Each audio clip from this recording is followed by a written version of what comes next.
A quick release short trigger gun is one of the most popular upgrades for Karcher K Series pressure washers.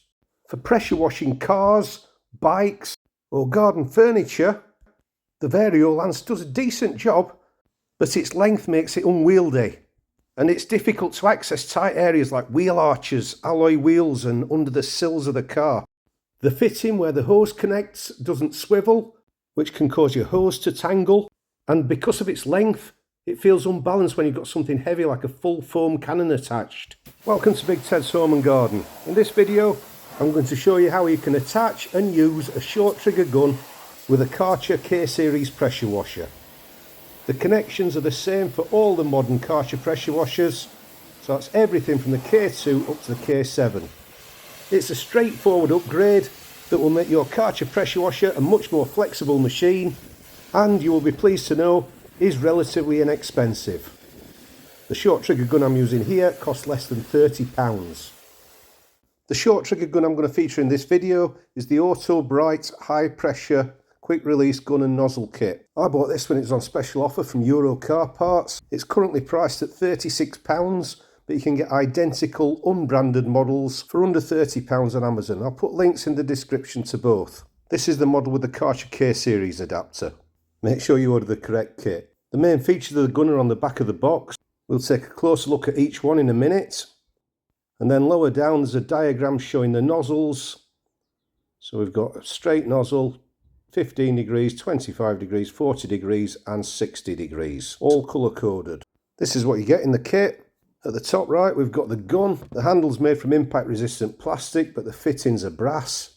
The trigger's easy to depress, but it does have a safety lock to stop you depressing the trigger accidentally. There's a brass M22 swivel connection on the bottom. You can get guns with stainless steel fittings, but they're considerably more expensive. This is the Karcher adapter.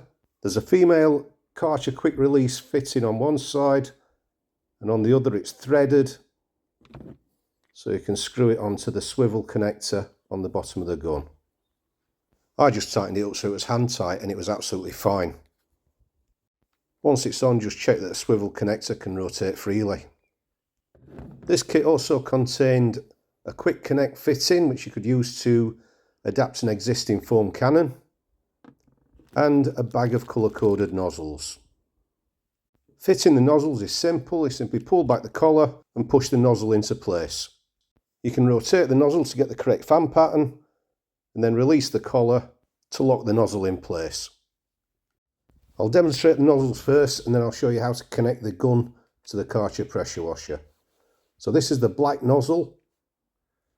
I'll rotate it so we've got a vertical fan pattern, and you can see we get a fairly low pressure wide spray fan. It's probably best for gentle rinsing or for applying chemicals like stone cleaners to patios. This is the white nozzle. This gives you a 40-degree spray fan.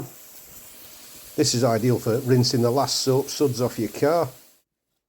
The green nozzle gives you a 25-degree spray pattern. As you'll see, it's much more powerful, better for cleaning. The orange nozzle gives you a 15-degree spray fan.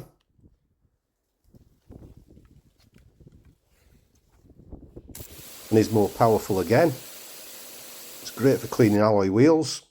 And then there's the red nozzle. Don't even think about using this on your car. You'll see why now. It's incredibly powerful. The pressure from the red nozzle is high enough to clean paving. It certainly wouldn't do the paintwork on your car any good.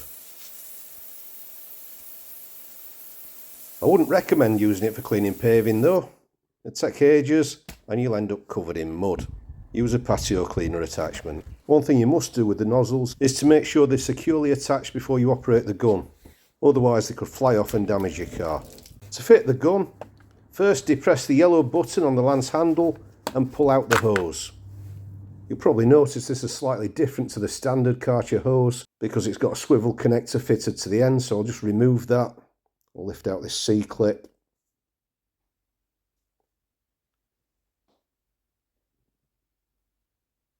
And then pull it out and you can see that's the standard Karcher quick connect fitting.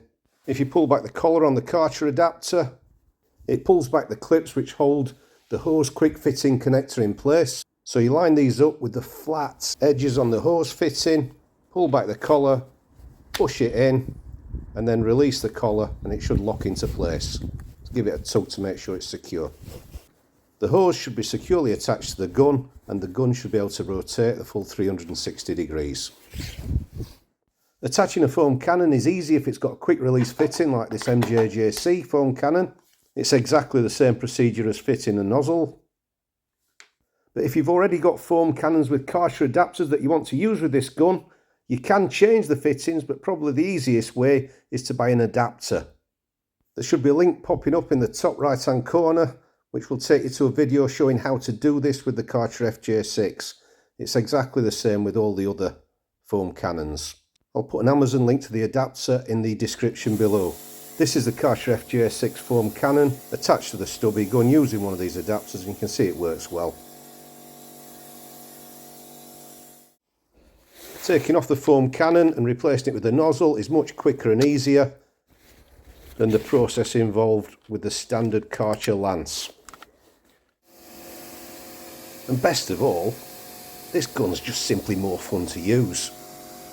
So I hope you found this useful. If you have, leave a thumbs up. Any questions, leave a comment below. And don't forget to subscribe to Big Ted's Home and Garden. I'll see you soon.